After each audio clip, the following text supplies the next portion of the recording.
So our company is called TempoIQ. We help companies who have sensors attached to any sort of assets, whether it be inverters, microinverters, string inverters, any sort of assets out in the field. We help them manage their sensor data.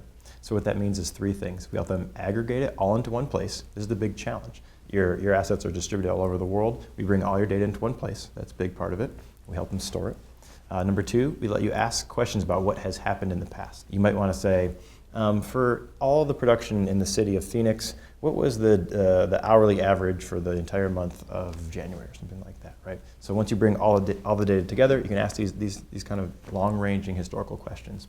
But where it gets really interesting is not just bringing all the data together and asking these questions about what has happened, it's can we collect the data in real time and push out alerts when we find something weird. So finding something weird is sort of a loaded statement. It means that there is a normal state and you've deviated from it. And so the way that this plays out for our customers is they say, out of all the panels in this installation, let us know the one that's underperforming and let us go find that. And so they want us to sort of find that needle in the haystack and push out to them, go look at this one.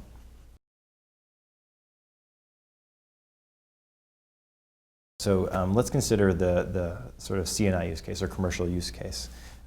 Sometimes a customer will come to us and say, we have a row of, let's say 100 panels in a row. In the past, we've had one meter to sort of say, here's your total output.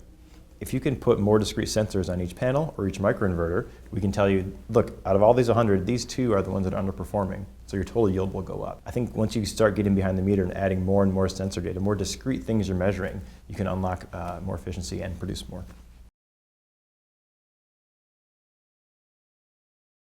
So what's interesting here is we've found that there's three different parties, at least, there's probably more, but three that we really think about.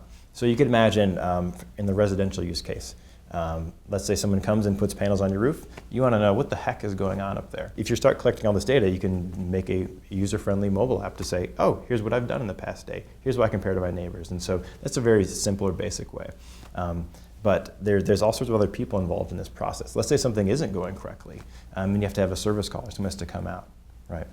They might want to know before, should we send a team of one? Should we send a whole, like a team of 5 people out? They can look at the historical data of what's been captured to make a decision. Guess what? This is real, something's really wrong here. You know what? This happens every Monday. Let's just sort of wait it out. So you have this sort of service aspect of it. And then if you capture all this data, it can then be fed back all the way into the manufacturing process to say, here's where our devices are actually used in field. You know, here's how many hours that they're run for. So it can kind of go all the way back into the production process. When the first generation of homes started getting connected with solar and we started collecting the data, it was often done over Wi-Fi. But what people found is like the Wi-Fi connection would go out, it would get unplugged, and so more and more of the data collection is moving to cellular or maybe satellite or other means. Now that presents another challenge because that's expensive, right? Like your cell phone plan, you have a limited amount of data per month. You're getting charged for bandwidth.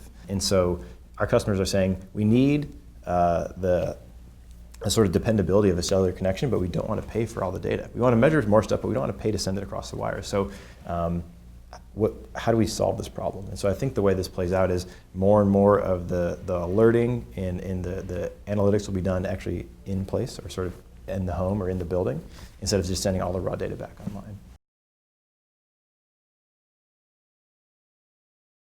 There's 3 things you want to look at when you're looking for a sensor data solution.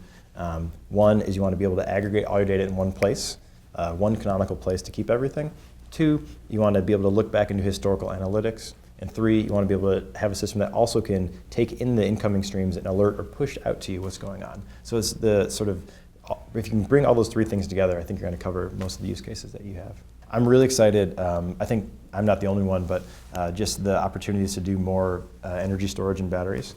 For me, it's just like a new sensor that's out there, right? Just more things to measure. But I think it's going to have a really big impact on distributed generation, and also the debate that we had this morning about who's going to own those assets. Is it going to be the utility? Is it going to be some solar installer? Is it going to be the homeowner? That's the stuff I'm excited to see how that all plays out.